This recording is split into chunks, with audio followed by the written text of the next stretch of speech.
Well, here we are at the Radisson SAS Hotel in Tallinn in Estonia. This is actually the second Radisson I've stayed in on the hop, so it's interesting to note that a lot of their design details are pretty similar between the two hotels. On the other hand, there's quite a few contrasts, as you'll see when we tour around.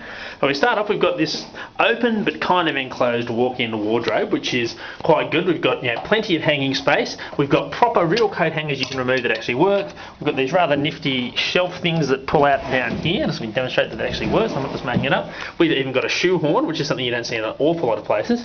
Stepping into the bathroom, now something that both Radissons I've stayed to have recently, and you can't really appreciate on the film, is that the floors are slightly heated in here, so you're never going to get too cool. We have a proper stand-up shower without it being over a bath, which is something I approve of, not so much good if you've got kids. We have the same range of toiletries that they were offering in the other one. Decent sized mirror, functional toilet, no auto flush this time, but generally all pretty nice.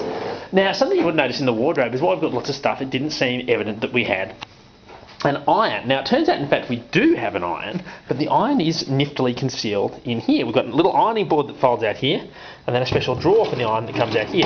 Now, that's all very well in theory, but I have to say, in practice, the problem is that I couldn't get the iron to work this morning, and feeling the frayed cable plugged into where it's rigged into the back of this, I suspect it's just an electrical fault.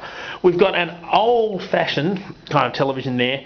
Yet again, in this room, we don't have a proper alarm clock, but we do have one of these built-in TV clocks. Better than nothing, but not my ideal. We've got the computerised minibar down there, the little minibar glass area here. They're going to lose points because here's our tea and coffee supplies, but they haven't replaced anything since I used them yesterday. So I've got no new milk, only a couple of teas left there, so not too impressed with that one, I've got to say.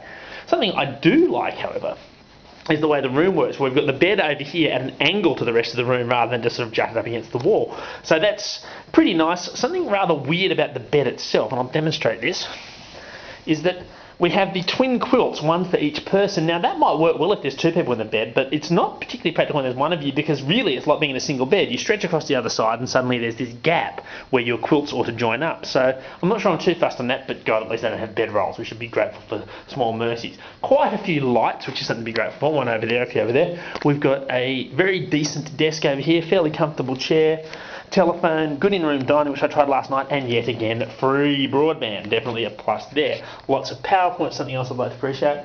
Now, we're just outside the old town bit of Tallinn, so it's not going to be a spectacularly good view out here, but we've got some nice modern architecture over there. I do like the fact we've got these nice tall glass buildings in this part of town, and you can just see the water out in that direction.